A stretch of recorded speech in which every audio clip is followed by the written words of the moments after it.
मंगळवार दिनांक 3 मार्च रोजीचे ग्रस्तोदित खग्रास चंद्रग्रहण. हे ग्रहण संपूर्ण भारतातून दिसेल.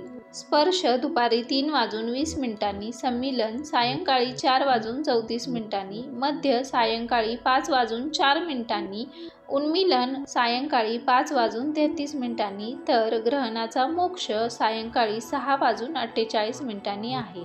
या ग्रहणात ग्रस्त असलेले चंद्रबिंब उदयास आलेले दिसेल, म्हणजेच ते ग्रस्तोदित दिसणार आहे. भारतात कुठेही या ग्रहणाचा स्पर्श आणि मध्य दिसणार नाही.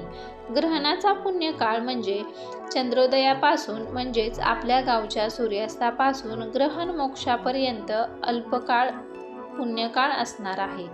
ग्रहणाचे वेध आपण पाहूयात. ग्रहण ग्रस्तोदित असल्याने दिनांक 3 मार्चच्या सूर्योदयापासून ते मोक्षापर्यंत ग्रहणाचे वेध पाळावेत. आजारी, वृद्ध, बाल व गर्भवती स्त्रियांनी दिनांक 3 रोजी सकाळी 11 पासून ग्रहण मोक्षापर्यंत वेध पाळावेत. वेदकाळात स्नान, देवपूजा, नित्यकर्मे आणि जप ही कर्मे करता येतील. या ग्रहणाचे काही राशींवर फळ प्राप्त होणार आहे. तर शुभ फल प्राप्त होणाऱ्या राशी मिथुन, तूळ, वृश्चिक आणि मीन. तर मिश्र फळ प्राप्त होणाऱ्या राशी मेष, कर्क, धनु आणि कुंभ. अनिष्ट फळ प्राप्त होणाऱ्या राशी वृषभ, सिंह, कन्या आणि मकर.